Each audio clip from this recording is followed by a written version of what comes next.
we're going to jump into the fight predictions. Okay? And I'm going to blast through these pretty quick. I'm not going to like drag it out. But from here on out, now that we're doing this UFC countdown edition of the Dynamite Gizmo podcast, I started doing like more in-depth research on each fighter and each fight so that I can make my decision more clear and accurate. Okay? So take a look at this screen. You can see how this works. We got the early prelims, the prelims, and the main card. And again, I created this. Like, this is my creation. The only thing I didn't do was actually take pictures of the fighters. Everything else I created. And the way this works is it's a fight prediction sheet. Okay? So it gives you the full stats of the fighters. It's got their fight record, win, lose, draw. It's got the name of their country flag, their rank, their Vegas betting odds, their nickname, obviously a picture of them, their name, the weight class, and the order in which the fights are held. All right?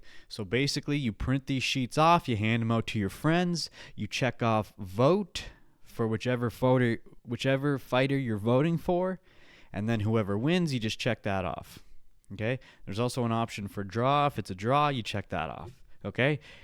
Even if the people you're hanging out with don't understand UFC or don't understand fighting, they can still have fun with this and play along and vote for fights based off of everything they see here. They see the record, they see the betting odds, they see the country they're from, they see their rank, they see what they look like. They have something to go off of. So that's why I wanted to create these, so that even people who don't know about UFC, they can still have fun with this. So link is in the description. Click the Google Drive link, download this shit. Okay, let's get into it. All right?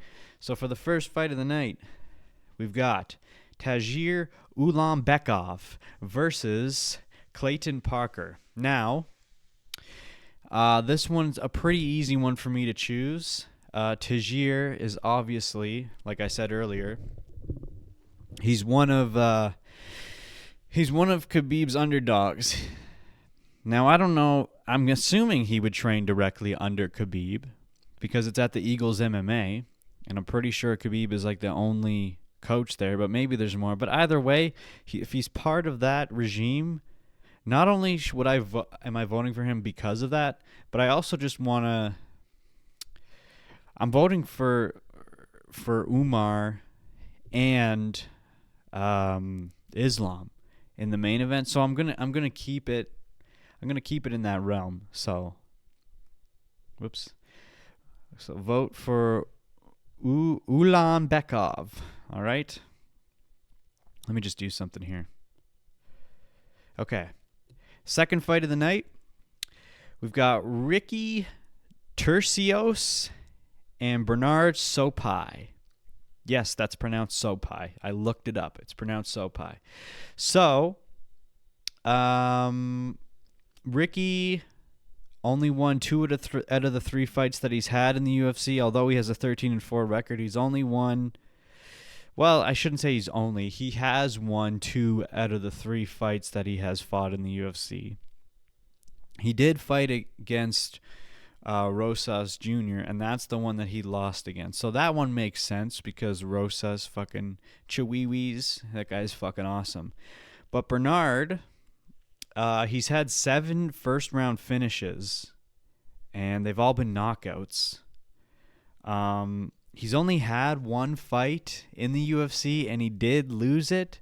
But this Albanian boy, I feel like he's going to take it. So I'm going to go for Bernard on this one. The next one, we've got Rinya Nakamura and Muin Gafurov. So this one, Rinya has 5 first round finishes. He's also undefeated, 9-0. He's had the majority of his wins were by knockout. Gafurov, he also went up against a Nurmagomedov, Saeed Nurmagomedov, and he lost against him, but that's understandable. Like I'm saying, all these Nurmagomedovs, they're dominating everybody. So yeah, you can't really hold that against him. He has had more first round finishes than Rinya, and he's had 10 knockouts. He's got a higher his record is 19-6. So he's had more wins, but he's also had 6 losses. His 3 fights in the UFC, he's only won 1 of them, which, doesn't really account for everything. But when it comes to people who are undefeated, I like to keep the votes in that favor. So even though Muin Gafurov has a good record, and he has a good chance of possibly winning this, I'm still gonna go for Nakamura, just because I like to see undefeated records stay undefeated. Now the next fight, Karol Rosa versus Ailin Perez. A lot of people want to go for Karol on this one, but I really like Ailin Perez, okay? And she loves to twerk every time she wins, which is kind of cool. And if you look at Ailin's record, even though Karol has had more fights in the UFC and won the majority of them, Karol has had 10 fights in the UFC. Ailin has only had 5 fights in the UFC, but Ailin won 4 out of those 5. Karol won 7 out of those 10. So similar records in that regard. Karol also has 18-6, and she's ranked 9, whereas Ailin has a record of 11-2, and she's ranked 13. But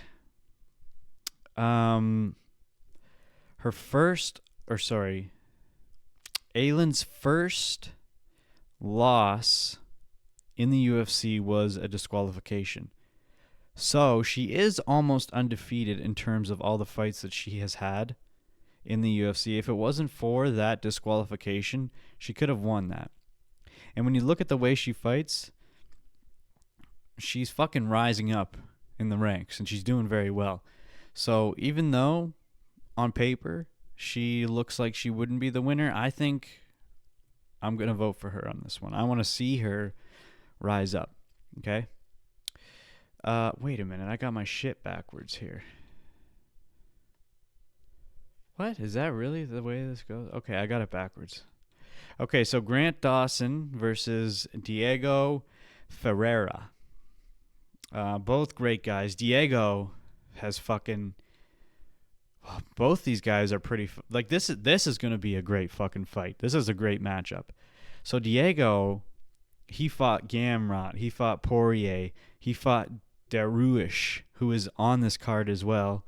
Rebecca Pettis. Although the majority of those guys that I listed, he lost against. But he's been around. He's fought a lot. But so has Dawson. And Dawson's no slouch either.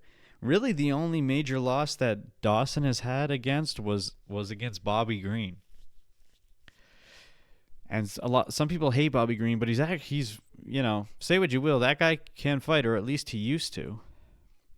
But one of the biggest factors about this is the fact that Diego has been around for a long time. Diego is 40, and Dawson, even though Dawson looks just as old, or if not older than Ferreira, he's only 30. And Dawson fucking kicks ass, dude. He's got a 22-2 record, and I guess 1 non-decision, or no contest. But he's had 13 fights in the UFC, and he's won 11. The guy... But he's known, you wouldn't think it by looking at him, but he's known for his submissions. He's had 13 submission wins and only 5 knockout wins. So I think I'm going to give it to Dawson on this one.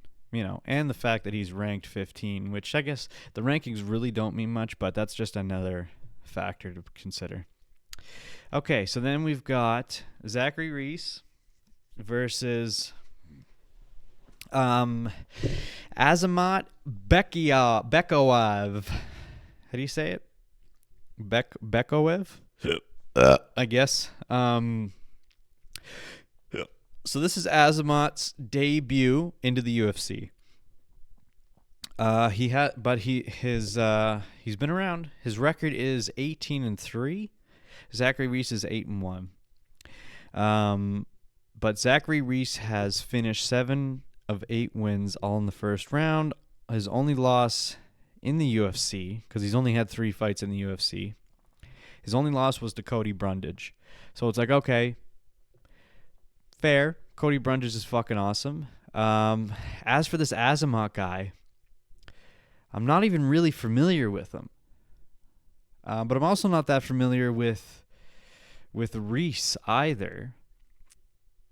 And I also just need to point out here, I'm noticing, it says even, and even for these Vegas betting odds. All these Vegas betting odds are completely different than what I'm seeing right now. So that'll all change. That's all going to be updated by the time you download and print off this card, just so you know. Anyway, so like I said, I'm not really familiar with Reese and for sure not Bekoev because it's his debut. But looking into it, I'm going to go with Bekoev. Just because he's Russian, and we're just going to play into that.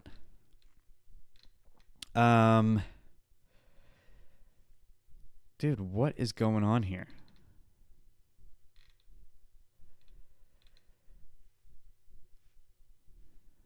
I think I've got my cards all messed up. Something's not right here. I got my things all messed up. Oh, here we go. Oh, here we go. Yeah. Okay, I got it. I'm back. Okay. So, Jailton Almeida versus Sergey Spivak. Both fucking legends. I don't really even have to touch on this at all. Because we know Jailton Almeida. The guy is unbelievable. 15 first-round finishes. Has won 16 of his last 17 fights. Won against Lewis, Rosenstruck, Romanov. He's had 8 fights in the UFC, won 7 of them. He's got a 21-3 record. He's ranked number 6. The guy's known for his submissions. He's Brazilian, obviously.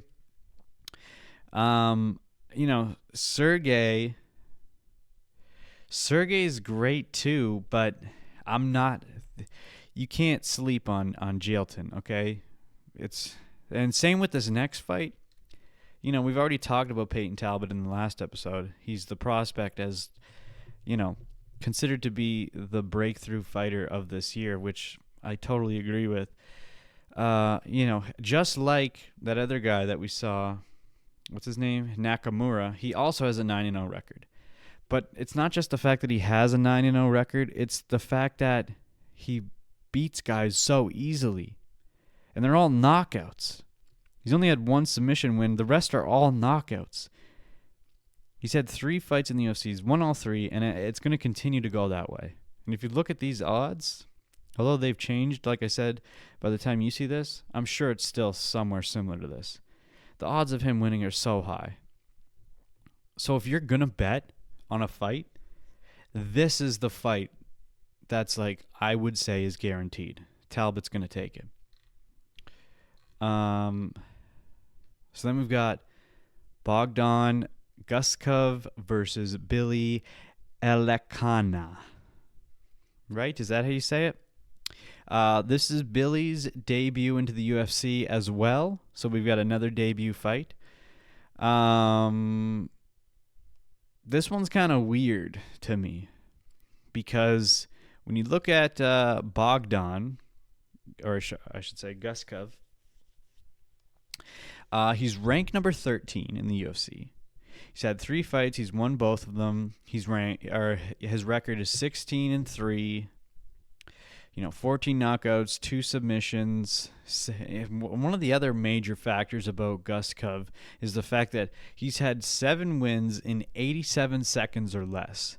This guy, it's crazy. This guy can dominate, and he has been dominating. And he's legit for real.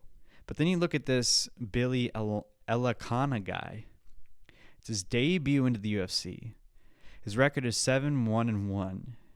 He hasn't really done anything significant. He has 3 knockout wins, 1 submission.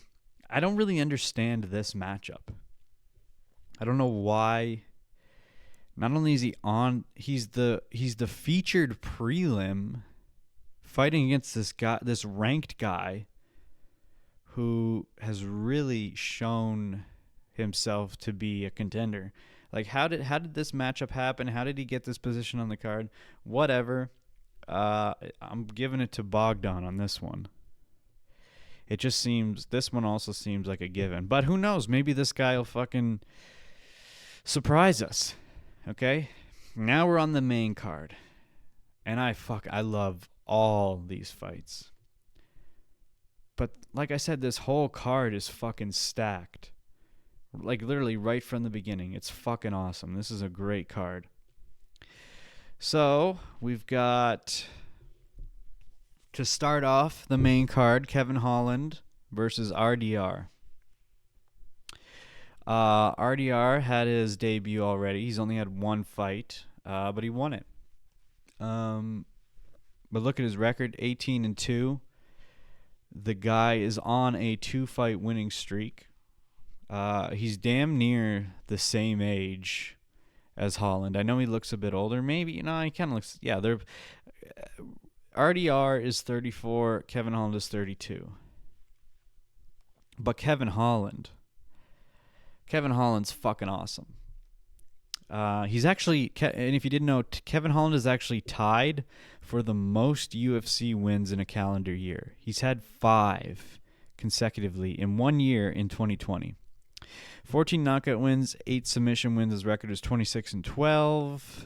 He's had 24 fights in the UFC. And I wanted to check like how many of those were wins, but the UFC fucking website's all messed up, and sometimes they don't show all the wins. Dana White, get your shit together. But when you look at Kevin Holland on paper, you're like, oh fuck, this guy is, oh my god, he's so good. And clearly he is. But look at RDR though. You can't sleep on RDR. 18-2. That's a clean record. Holland has had 12 losses.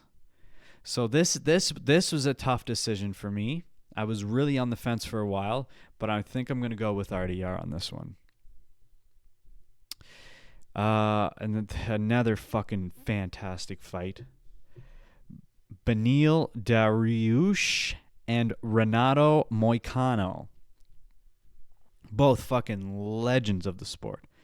Okay? Dariush has fought Gamrot, Ferguson, Fiera, which is that other guy that we saw on the prelims. This guy, the early prelims. This guy here. Jim Miller, Sarukian. He's even fought fucking Armin Sarukian and Oliveira. Okay? But then Moicano, he's fought Saint-Denis, Turner, Cub Swanson, Stevens, Ortega, Aldo, the Korean Zombie, Dos Anjos. They've both been around. They both know what's up. And they both kind of have almost a similar record, too. Moicano, 20 wins, 5 losses. Dariush, 22 wins, 6 losses. They both also have 1 no contest. Moicano has had 17 fights in the UFC. Dariush has had 23 fights in the UFC. They both have similar knockout. Well, Moicano has had 2 knockout wins, 10 submission wins. Dariush has had 5 knockout wins, 8 submission wins. They're kind of a close matchup, and they're closely ranked. So this one was also kind of tough for me because they're both fucking legends, but I'm going for Moicano. That's our boy there. And we already talked about Prohaska and Hill. You know how I feel about that already. We already went through their whole thing, so we're not going through that again. And you know I'm going for Prohaska, but there might be a chance. And I hate to throw things out there like it's probably going to go this way, but you know how it is. Hill might take this. Okay, the co-main event. Merab against Umar. We know Umar trains under Khabib. You know, he's his cousin. They have the same last name. So what can I say? He's got an undefeated record, 18-0, which is crazy. He's had 6 fights in the UFC. Obviously, he's 18-fight winning streak. He's never lost. Rank 2 in the division. Most of his wins are by submission. But Merab's no one to sleep on either. Okay? Yes, he's a goofy fighter, but he's 18-4, 13 fights in the UFC. He's on an 11-fight win streak right now. I don't know if you know that, but Merab is on an 11-fight win streak right now. He's won against O'Malley, Cejudo, Peter Yan, Jose Aldo. He's good at wrestling. He can wrestle. He knows what's up. So to say that Merab doesn't have a chance here is not 100% correct. But you know how I feel about it? I'm sticking with Nurmagomedov. And then, of course, the main event, Islam Makhachev, Arman Tsarukyan. These guys have fought before. And if you didn't know, Arman Tsarukyan's debut into the UFC was against Makhachev. Arman has won against Oliveira. He actually won against Dariush and Gamrot. He's got a very clean record too, 22-3. He's had 11 fights in the UFC. 9 were by knockouts, 5 by submissions. But then there's Islam. I mean, Islam, we can basically say he's got a fully clean record. You know, I would like to say it's 26 it should be 27-0, but that one loss. But he's 26-1. He's had 15 fights in the UFC. He's on a 14-fight winning streak. And they're mostly by submissions. He has had 5 knockout wins, but obviously it's Makhachev. He's going to submit you. So he's got 12 submission wins. He's won against Tsarukyan, Hooker, Bobby Green, Oliveira, Volk twice, and that's how he got the belt. He fought Poirier recently, won against that. And like I said earlier, his debut fight into the UFC was that loss. And that was a poor decision, I feel like. So, just based off of everything, even though Arman did lose against Islam in his debut, that was way back in the day. Tsarukyan is no one to sleep on. He's so good, and he's come a long way. So, you know, both the main event and the co-main event, I wouldn't be surprised either way. But, like I said, I'm sticking with the Khabib crew, so I'm going with Makhachev. That is my full fight prediction, actually thought out and planned out this time, and it is being locked in. And one other thing I'm disappointed in that I need to mention is the fact that Johnny Walker is not fighting on this card anymore. I am so disappointed because I love Johnny Walker so much, and I want to see him rise back up. But I just wanted to touch on that. Love you, Johnny Walker. God, I can't wait to see him come back. He was originally supposed to be. Anyway, so that's everything. That's it. Tap here to watch the full episode of the Dynamite Gizmo podcast.